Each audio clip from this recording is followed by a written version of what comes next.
a little bit more of the key things that Steve Kerr had to say to us. I think you asked him, Dibs. You're like, Klay left, so come on, you're next, right? Pretty much. And Steph and Draymond, you guys are all out, right? Here's what he said.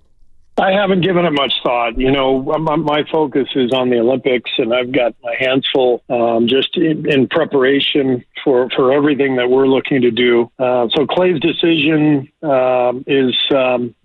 I'm putting all that stuff on hold until the Olympics are over in terms of any sort of introspection or emotion. I just think that, you know, that there will be time for that. But right now I've got a big job and I'm locked in on that. Okay, that's an interesting answer from a couple angles. There's the, like, what's right in front of us with Team USA and Warrior basketball. There's also, I think, the human idea of, like, delaying emotions. I get what he's saying. Sometimes we have to do that. We compartmentalize or whatever. But if something really, really hits you, you're not able to delay emotions. You know what I mean? Like, if something happens to one of your family members, you're not like, I'll worry about that in August. Right. So, and I'm not saying this is that. What I am saying is, with a bunch of his answers about Klay, I just was hit over the head with the idea of, dude, no one is surprised. No one is surprised, and we kind of have known for months and months that Klay Thompson was probably not going to be on the team next year. It feels that way. That's the way it feels, isn't it? Right, and it feels like it was a 2-year march, an inexorable or inevitable march toward this conclusion. And those of us on the outside, all we saw was, you know, Klay playing 77 games. And 2 years ago, he led the league in three-pointers attempted and three-pointers made. And it looked like Klay was playing better, and the team, darn it, if Draymond doesn't get suspended, they're a 4 seed, Bob Fitzgerald. And so all those things lead you to think, well, maybe they will run it back. And, you know, all they're saying is how much they want Klay to still be a part of it. And, you know, God, we can't imagine life without Klay. And, yeah, we want Klay to be here. And so all of the words are running anathema or counter to 2 years of breadcrumbs, which was, you know, Klay's not thrilled with the contracts that other people got and his playing time and his body and all the rest of it and the fans and the coaches and the relationship. And so you finally get to the end and you realize they probably saw it coming a lot sooner than we did. For sure. Yeah. And they're completely ready for it. You know, you have to take what you can take in a situation like that. But that's sort of, by extension, something else I wanted to say to piggyback off the conversation we were just having about the idea of moving on from Steph and a rebuild and all of this stuff. There's a core piece of the premise of that conversation with which I disagree, which is that the idea that the Warriors are definitely just not going to be good this year. I don't know that yet for two clear reasons. One of them I can say is fact, which is you don't know who's on the team yet fully. We don't even know who's on the team yet. Well, we do. We know a lot of players, but listen, you well know, like, a roster-shaking move could happen. So we cannot jump down the road of what I'm seeing is not going to be good because what you're seeing might not be the team. But the second part is, what if it is? What if this is the team? I still reject the idea that you can firmly state this is not a good basketball team. I don't know that you know that yet. Being that they came off of 46 wins and the Draymond suspension, and now they're younger, and when the deck gets shuffled, little moves get made that can take teams that were this and make them that. I'll give you the Mavericks as the latest example. I don't know if people remember this, but Luke and Kyrie happened to be on the team last year too. They didn't even make the playoffs. They didn't even make the play-in. Yeah, they didn't want to. Well, the last 2 games they didn't want to. But let's be real. Had they weren't going anywhere. They weren't good. But then they spent more time together, and then acquisitions happened. Little ones. Well, big ones. But Gafford and Lively, 2 literally big guys. Literally big ones, but conceptually not big ones. Names that many people still are not all that familiar with, and they're certainly not considered star players. but they changed that whole team and took them from an 11 seed to a 5 seed and a trip to the NBA Finals.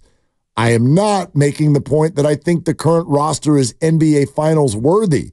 I'm simply saying that if last July I had said that the Mavericks and Timberwolves will represent the West in the conference finals, y'all would have called me crazy because nobody was thinking that about those two teams then. Nobody. We're thinking Denver and OKC. Exactly. So, like, or the Clippers or whatever. Right. So, like, you got it. You got it in my mind. A team that's got Steph Curry, Draymond Green, a pedigree, no losing seasons in recent memory other than the Steph injury year. Like, you got to be open to the idea that maybe something's going to, like, click. Maybe something's going to really work here that you don't see right now. You can be open to that idea, but I also think you have to be open to the idea that everything last year kind of went their way, with the exception of Draymond Green and his lack of self-control. Do you think that? I do think that. Yeah, see, I Clay don't. played a very healthy 77 games. Steph Curry was mostly healthy. Andrew Wiggins was very healthy, other than a 1-week absence.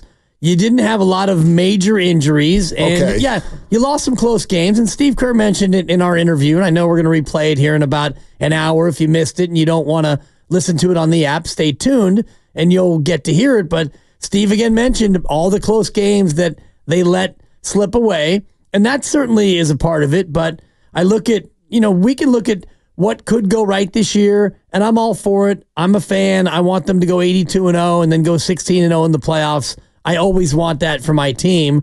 But I also look at it critically and think, you've got older guys in your core who could be susceptible to injury. Older players tend to get injured.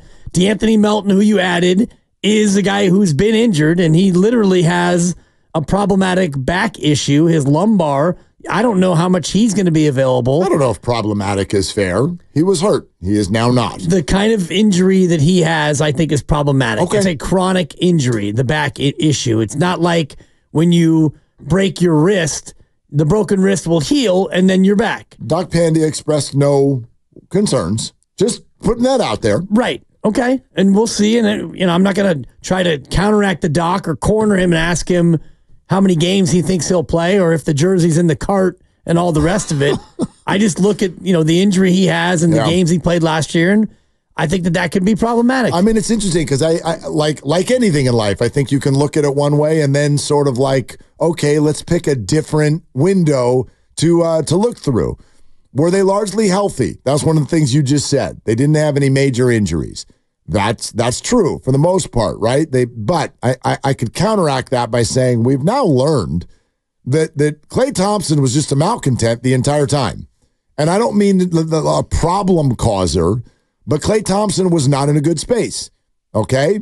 Also, in prior years, the 2 prior years, when you were better, or let's go back 2 years when you won a championship, you obviously had a completely different Jordan Poole.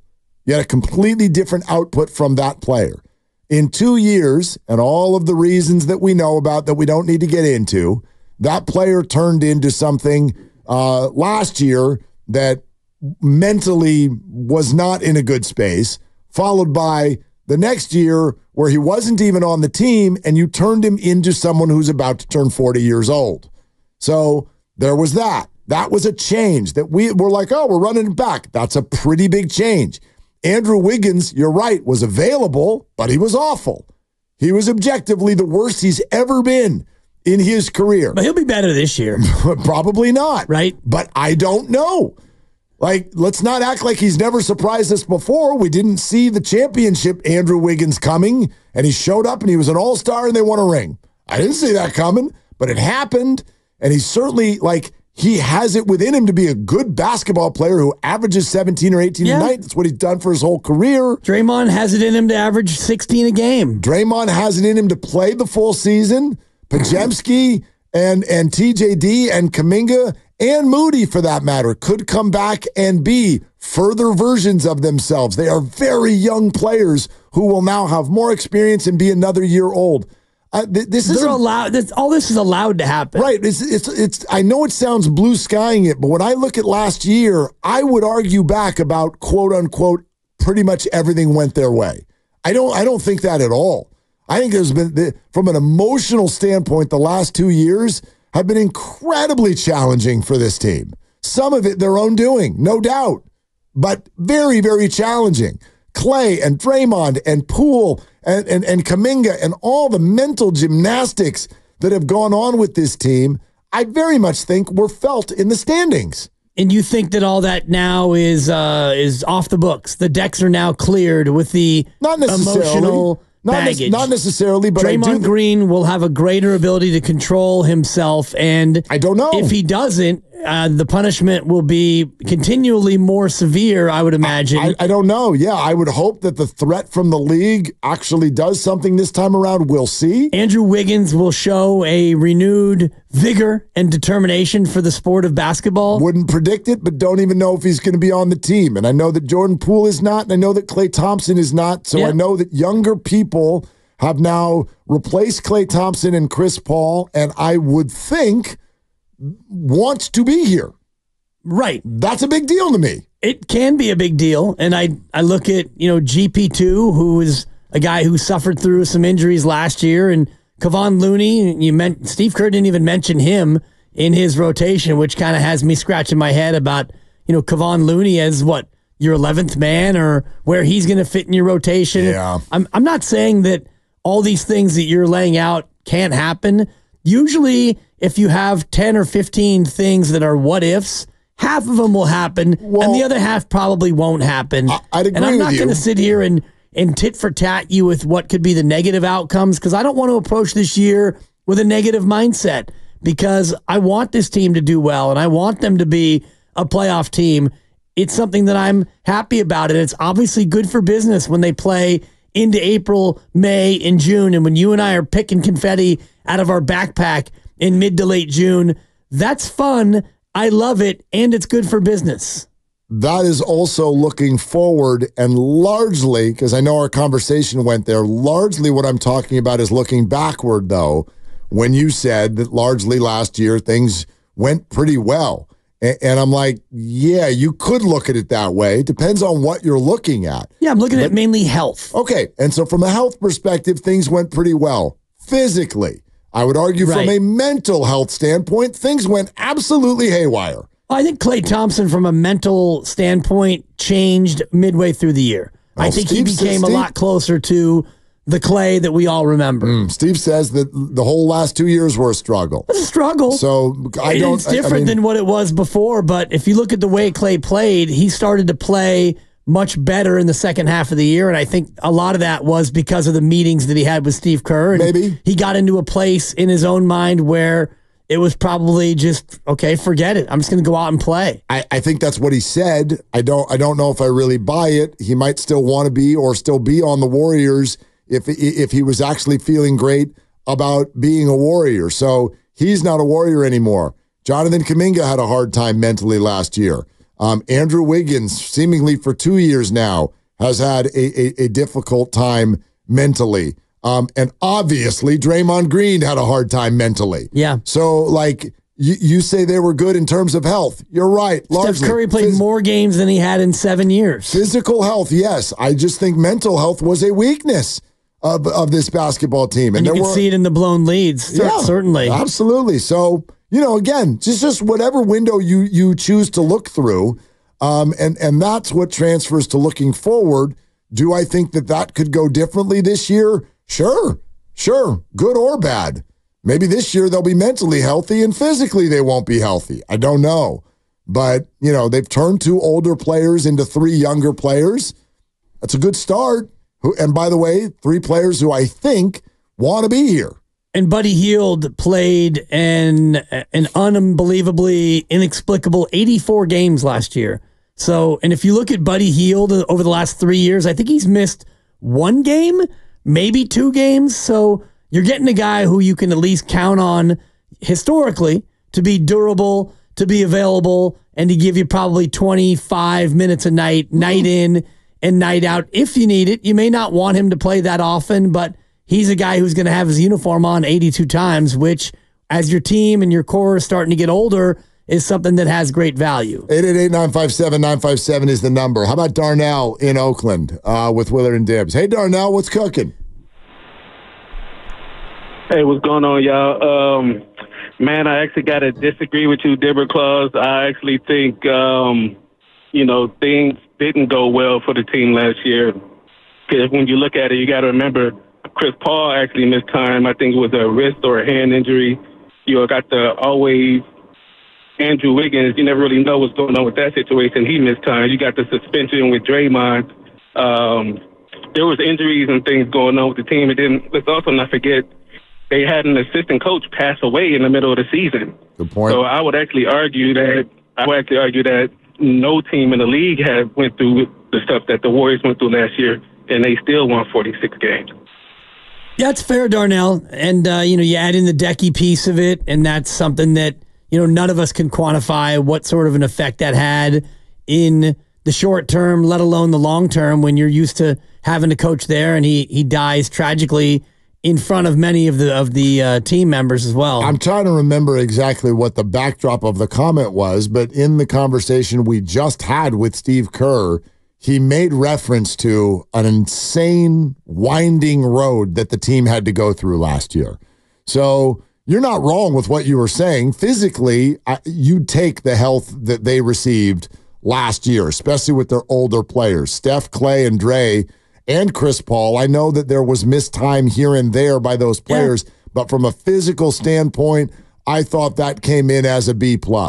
From a mental health standpoint, up and down this team, good God, I thought it was an absolute disaster. It is a struggle, no doubt. And you could look at individuals, and even Steph, by the time he got to the end of the year, and when Draymond gets ejected, dude's crying. He's crying. He's crying on the court, literally in tears. Yeah. And it took him more than a moment to compose himself. And Andrew Wiggins has his off-court issues, which seem to still be lingering in some way. Yet he played 71 games. Pods played 74. Kuminga played 74. He only missed a week near the end of the year with that strained knee. So I was just saying, from a health standpoint, you got a lot of breaks that, as you look at Steph at 36, he played the most games he had in 7 years. Draymond Green, a guy who has to ice up every time he leaves the court, I do think it's a bit of a stretch to expect your older players to be as durable as they were last year. Let's go to Drew Down in Tracy. Hey, Drew. What's up, man? Hey, what's up? Time no talk, guys. Good to hear your voices. Kind of wanted to piggyback off the last caller a little bit. I don't think everything necessarily went well last year. I agree they were relatively healthy, but I don't think this team, they're not old this year. I mean, Steph and Dre are really the only guys older than 31. Obviously, they're two, if not the two, biggest parts of the roster. But, there was a lot of issues last year. Dre with suspension. Wiggins was pretty bad the whole year. GP2 missed a lot of time. Looney was a shell of himself. So I don't think you can sit here and say, as constructed, this team is ready to compete for a title. I just think, could they possibly be a playoff team? Yeah, but I think the issue is there's just so many question marks on this team. Can JK put up 20 and be a potential second option? Can Wiggins get back to his 18 points and his elite defense? Can Melton stay healthy? Can Buddy Hield fit in and not do Buddy things? Is Draymond going to stay on the court? Are Moody, Pods, and TJD going to take a leap? It's just, could it go right? Yeah, but I just feel like there's just more questions than answers on this team. So, it's interesting and intriguing to see if that plays out, but it just seems like this team needs, too many things to go right in order for them to, have a really good year and be a top 6 seed. I don't see it, but for me, I'm a Warriors fan hardcore, so if they don't make another move, I'm interested to see how these young guys take a leap and see if Steph can lead them and try to make some noise. So thanks, guys. Yeah, Drew, I got a question that comes before all of the questions that Drew just asked. Before you answer any of those, can Buddy not do Buddy things? Can Steph stay healthy? Can Dre stay straight and not get suspended? And can this and can that? Like, you get all those. I got a question that comes before any of those. Is this the team?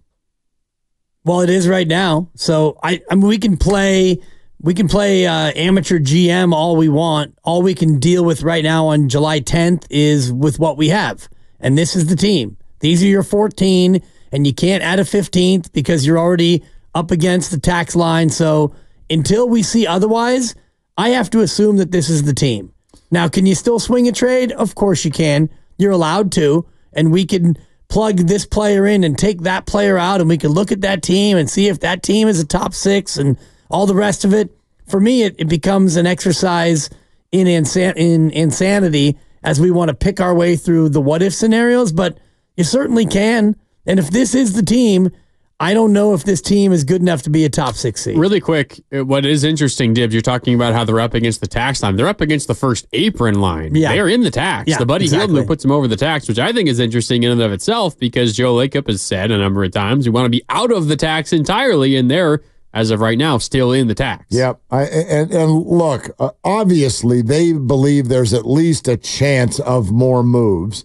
And I also firmly believe this is one of those things that Joe Lacob can say out loud is a goal, but it doesn't mean it's going to happen.